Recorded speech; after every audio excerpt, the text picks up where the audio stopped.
Welcome to the Wellness for Women show, where we talk about life, weight loss and everything in between. I'm Faye Caseman, founder of the AAA Way Life and Weight Loss Programme, and I'm here to help you put together the pieces of life and weight loss for one last time. This is an episode of the Wellness for Women show, filmed live in the free Facebook group. How to assess the year in order to grow and flourish into 2021. I can't believe it. I can't believe that we're nearly at the end of 2021. It, for me, has gone super duper fast. I really feel like I've blinked and missed the year. So there we go. I should mention that the lighting might be a bit weird. By the way, my main light has gone. So we're practically sat here in the dark. We are operating purely by ring light and lamp. But it's all okay. Somebody's coming out to sort it tomorrow. I was going to do it myself. I usually do these things myself, but I've decided that last time I attempted DIY was a little bit disastrous, massive flood. So not going to do that this time, blow the electric and take out the whole of the grid in the area. Anyway, I digress as usual. So what are we going to cover? So the end of year is really, it's a good time to reflect so that you can look to grow from your experiences from the year and so that you can transition into the new one. It's helpful to take stock of everything that's happened in the last 12 months, the good and the not so good. And that can be then helpful to use that to set your goals and plans for the future. It can be really, really powerful. And that's what we're going to cover off, or what I'm going to cover off next week is some goal setting tips. Looking forward to the title of that one. It's called It's Goal Setting, Jim, but Not As We Know It. So what about this year though, 2021? So you might have set some big goals and maybe you've achieved them. And in which case, great, that's congratulations for that. And if you have, let me know in the chat. I'd love to know what your biggest achievements were this year. Or maybe things didn't quite go as planned, in which case that's okay. It's exactly where we needed to be. Again, if you feel comfortable sharing, share that as well. You know, this is all about sharing our experiences and working together in order to get personal development and growth. Either way, it's important to take time at the end of the year to really reflect and grow from what happened in the past year. So again, let me know, are you ready to say goodbye to 2021 and hello to 2022 or not? So is it a hell yeah to 2022 because you're looking forward to the new year, or is it hell no because you're a little bit feeling a little bit concerned about something? What I've put together today is what I've called the AAA 2021 Roundup. It's a little exercise I designed specifically for self-reflection so that you can get a clearer idea on where you've been, so that next week we can start to plan out how you want to move forward in 2022. Quick introduction, just in case there's people who watch this who don't exactly know who I am. So I am Faye Casement. I'm a life and weight loss coach, and I help women find food freedom and give up yo-yo dieting, and ultimately to lose weight for the last time without the need of any restrictive diets. And I do that through my program and membership, the AAA Way. Ultimately, my biggest belief, though, is that life and weight loss go together like a jigsaw. If you want lasting change, you have to work on both. Which is why I've got wellness for women rather than weight loss for women, because I like to think of it all very holistically. So if you or anybody you know might want to know more information about that program or the membership, let me know. If not, just keep on absorbing all this goodness that I'm trying to put out into the world. So what I would like to do today, though, is to encourage you all to take some time to reflect back on the year in the past year. So, you know, what were your goals at the beginning of the year? What did you do well? What could you have done better? You're aiming to review everything really from January 1st to December 31st. And this is why it's important to take a little bit of time out now and look back and try and look at it with, you know, what we'd call a growth mindset. It can be so easy to get caught up in life's ups and downs and the busyness that we can forget our goals. But when life slows down at the end of December, it is that perfect opportunity for reflection. And New Year always does tend to bring with it a new set of opportunities and an opportunity to grow and to change. So I'm going to run through some questions that I've popped together that I think might be helpful for you to have a think about. Just switch that off. Sorry about that. And yeah, so why not give yourself some self-care today and give it, spend a little bit of time just doing that quick review, basically. If you want me to send you the worksheet, then leave me a hashtag solong2021 and I'll message you the worksheet. If you are in the membership already, I'll be putting a more detailed version in the Facebook group and portal either today or tomorrow in time for us to talk about it in our session on Sunday. Okay, so let's move on to the prompts. So the first thing, what did you accomplish this year that made you proud? So there's bound to be things that you are proud of from the past year. Maybe you started a new job and you excelled in it, or maybe you actually ran your first marathon. Me personally, I did start a new role, but the marathon, definitely not me. I am a runner, I am not. Whatever it is though, take a moment to reflect on the things that you did well and be proud of yourself. It's really important to celebrate your wins, no matter how big or small. So I thought that I would share my reflections that came up when I was writing these, just to see, if that sort of sparks anything in yourselves. So for me, 2021, when I can say it, was a year of lots of little changes that added up in terms of my weight loss. And the really big change really is that I decided to become a life and weight loss coach. So I've been running an informal group for a couple of years, and now decided to look to make it a business instead. I'd worked in an HR advisory capacity for 20 years. And as a result, I've spoken to and coached lots of clients and got them from A to B in their businesses. But this year I wanted to take it a bit further and decided to combine it with my experience that I have of supporting others informally with my passion for self-development and weight loss. And so the AAA Way was born. And as such, I've qualified to become a life coach with some vigorous coach training from the Thriving Coach Academy. And I'm expected to get my professional qualifications through early in the new year. So that's a huge thing for me to be proud of. And ultimately, I've got this huge passion that I never thought was possible for helping people to lose weight without feeling restricted and without restrictive diet methodologies. And so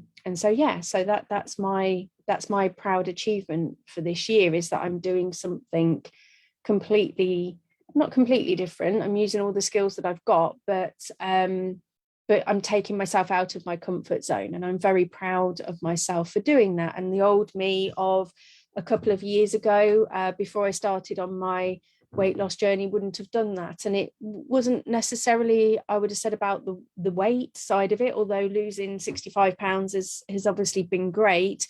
It's the confidence that the journey has instilled in me, keep going at something and not giving up, and overcoming each of the challenges along the way is what's really increased my confidence levels. So that's all good. So what did you accomplish this year? Let me know in the chat, or alternatively, you can do these in private and, like I say, grab yourself the worksheet if you want to. So what did you not accomplish this year that you wish you had? That's the other version of this, of course. So where could you perhaps done a little better, tried a little harder? Is there something that you really wish that you had managed to achieve? So maybe it is something related to your health. So did you fail to reach your weight loss goal this year, or did you continue to have issues with your mental health, or your general well-being, that you ideally wish that you'd got a little bit more nailed down? whatever it is, the key here is not to beat yourself up about it. Your brain will want to, because that's what it does, but we can change the dialogue on it. But first, we've got to be aware that those thoughts and feelings are coming up, really. So looking at what you ideally would have wished to be different. Any journey at the end of the day is not linear, and that's okay. It may not be what you would have set out to achieve, but that doesn't mean to say that you won't have you won't have achieved anything, and so it's helpful to look back, but look back with curiosity. Try and look at the situation as neutrally as possible. So if it helps you to think about how you would talk to a friend if you were discussing it with them, try and look at what the facts are of the situations. The facts don't gain any meaning or emotion until we actually add a thought to them. So again, just something to look at sort of as coldly, effectively as you can do, only for the purposes of trying to move forward. So for me, I wish that I had reached my goal weight. I'm only a couple of pounds off. I could have made it, but I self-sabotaged at the last minute. This happens. Now I could go into self-judgment over it, and go down a shame spiral. But I'm not going to do that. I'm not going to look to set myself up for further spirals and further eating by adding a load of judgment to it. What I'm going to do is I'm going to look to set myself some doable actions and foundations, and I will hit it in the new year instead. I've just, it's just important to remain where you want to go. So your term, what do you wish that you had accomplished this year and perhaps didn't quite make it? Okay, next one. So I'm going quite fast because I say there is a worksheet available should you want it. So again, like I say, drop me a hashtag so long 2021 if you want the worksheet. Not sure that anybody's been able to log in live yet because I've got no messages coming up, but that is all fine. So what did you learn this year is the next prompt. So this is a perfect time to take a step back and reflect on everything that you've learned in the last 365 days-ish. Whether it be something practical like learning how to make the best roast chicken, or something deeper like learning to ignore people who told you couldn't do something. It's important to reflect on what you've learned. So as I was explained, I've learned a lot of things from an educational point of view this year, in terms of life coaching tools and techniques and marketing, as well as, keeping my HR knowledge up to date. So really, I clarify this really to say that it's more about what have you learned about you. So I covered it a little bit again before. I've learned that I am a really tenacious person. I used to be a quitter, and now I feel that I am quite tenacious. So when the going got tough, I would have been taking the easy route and I would have been get going, but not anymore. Nowadays I'll assess what I want. I look to go for it, and then I assess and course correct as I go. And I'm all about sort of trying to learn and grow and fail forward. And I'd say that I've only just kind of realized that it's quite hard sometimes to see the lessons that you're learning through the hard times, but there is usually a lesson and a gift in there. And so, like I say, whether you have succeeded or not succeeded in something this year, what have you learned from that process? What can you take forward and move forward with into the new year? Okay. And we've got somebody watching. Thank you, Alina. It's always good to know that it's working, albeit that there's a little bit of a lag. So again, when you get to hearing this part, I'll probably be into another bit. But yes, thank you for watching. So is there anything from the past year? So moving on into the next one, is there anything from the past year that you really want to remember? What would it be and why? So again, I think it's really important to take time out from the hustle and bustle of everyday life, because we can take it for granted sometimes to the point where we forget to revel in the little moments. So what would they be for you? Me personally, this year, I want to remember how wonderful it has been to meet people from all over the place, especially different countries.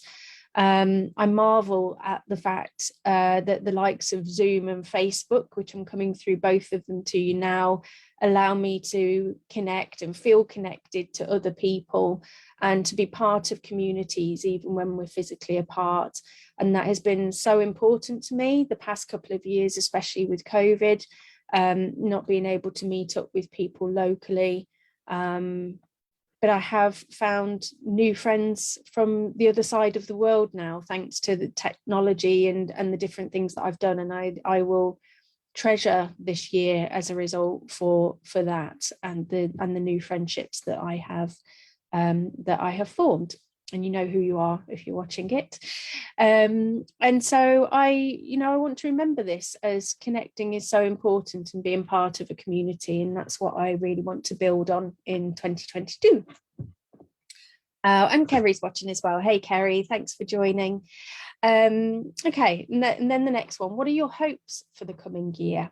So one of the best things about New Year is that it is time for new beginnings. It's time to set fresh goals and dreams for yourself and work towards them. So what are your hopes for the coming year? Maybe you want to learn a new skill, or maybe you want to travel to new places. Maybe you want to become more mindful or work on your self-care. Whatever it is, make sure to write it down and keep track on it, and attend next week's, which is all about moving into 2022. I like the idea of like the busy jars and the travel jars, where you'll sort of make a jar with lots of lollipop sticks or popsicle sticks, and then you write on them what you want to do and that kind of thing, and then pull them out and do them. So that's always a good idea or a good tip for if you've got multiple things that you want to do and you can do things on the fly. For me this year, I will be getting to my goal weight, no two ways about it. I'm going to continue to work on body toning and continue to build my business and support as many people ultimately as I can in their life and or weight loss journeys. So what are your hopes this year? Again, leave it in the chat if you want to, or if not, grab the worksheet and I can send that over to you. Next one, slightly more deeper one, possibly for some, but again, we're looking at the positive, but it's important to look at both sides, because that's the only way that you will you need to grow from both bits, really. So what are your fears about the coming year? So just like we have hopes for the coming year, we will also have fears. Maybe you're scared that you won't be able to achieve your goals, or that something bad will happen. Whatever it is, it's worth taking a moment to write those fears down so that you can look to address them head on. Just because we're entering into a new year doesn't mean that the problems of last year, unfortunately, will magically go away. Life is full of ups and downs, so it's helpful to take time to prepare ourselves for that, really.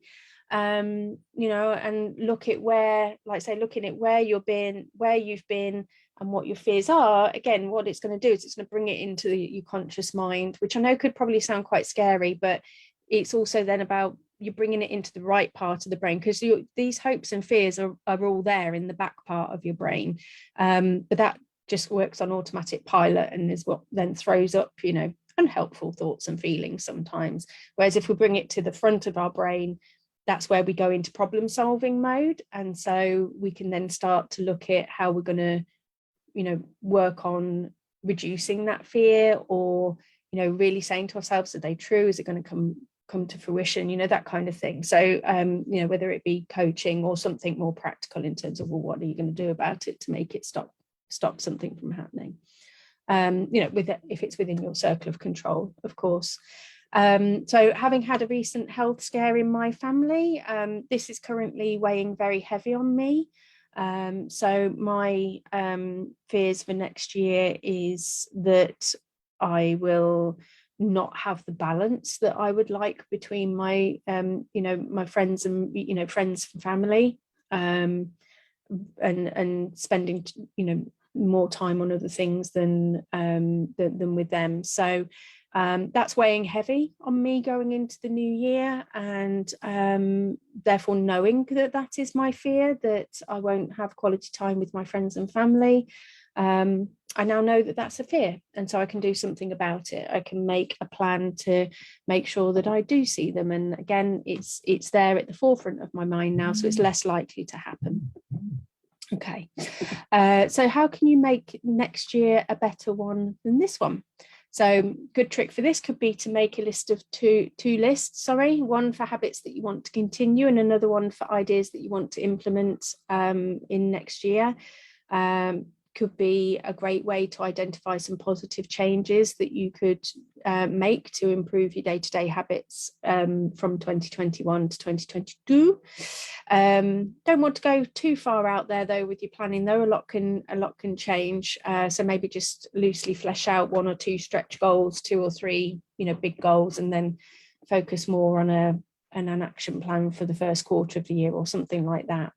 The important thing, I think, is not really to sort of overreach. Sometimes it's helpful to stretch yourself, but most of the time it's far more helpful to be realistic, which again, we're going to cover next week. And so don't forget to, make sure that in whatever goals you've got, that you are looking to give yourself time off and enjoy your moments as well. So like I said, join me next week. We're going to go into a little bit more about intention settings for 2022. But very briefly though, I really want to continue the practice of all the things that I've learned along the way. In terms of my personal goal is to be somebody who lives their life with intent. And to live with what I feel is integrity, and to live and abide by my values, I love the idea of being in flow, and bringing joy as much as possible. I love to have a laugh. And so I have been doing a lot lately with regards to my values, and I want to make sure that I am bringing those more and more into my life, my business, my practices, whatever it might be next year. And the last one, I think it's the last one, is how can you make how will you take care of yourself in the coming year? So self-care is so important, especially during times of stress. And let's face it, the past couple of years have been rather stressful at times with the old COVID knocking around. So how can you take care of yourself coming into the new year? Self-care is a really wide area. It's not necessarily just face masks and getting our nails done, but maybe it might be, although that's all, they're obviously great as well, don't get me wrong, but maybe it might be something a little bit different, like starting a daily meditation practice, or looking to start a workout regime, or whatever it might be. But whatever it is, make sure it's something that's manageable for you. The idea behind self-care is that it shouldn't be something complicated. It's just a way to find time to, enjoy yourself in maybe small doses throughout the day, or just something that brings a little bit more life and meaning, rather than just continually feeling like we're just on the same day in, day out treadmill. Me personally, I'm going to continue to work on my movement routine. I've always wanted to be a yogi, so I'll be looking to increase the time I spend doing yoga. That's one of my aims of self-care. I always feel the benefit when I do it, but I haven't quite mastered the practice yet. But again, that's something that I know brings me more presence and mindfulness, as well as also feeling better in my body. So therefore that would be perfect self-care for me. Okay, so wrapping up. So in conclusion, the new year is always something where we can feel like we're getting a clean slate and a fresh beginning. So like I say, tying off the old, as it were, with a bit of reflection is not a bad thing. Let's not let fear or old habits hold us back. Let's just face them head on so that we can have an amazing 2022. I said earlier, if you want the prompts that go with today's live, leave me a hashtag #SoLong2021. And if you want to go more into the planning side, then join me next week, where I will cover more in depth about setting intentions and planning your next year. And I said, if anybody wants any more information on how I may be able to help them on either a life or a weight loss journey, drop me a note on Messenger. I'll leave my link in the chat so that it's easily accessible. Or obviously, if you just hover over my name, then obviously it'll pop up with a message. But any questions, any suggestions about the group, anything that you want to see in the group, more of, less of, again, I'm open for all the feedback. It's really helpful. And yeah, I'll see you all next week. Bye for now. Thanks for listening, and don't forget, if you want to boost your life and weight loss the AAA way, check out the relevant links for today's show in the description. Speak soon.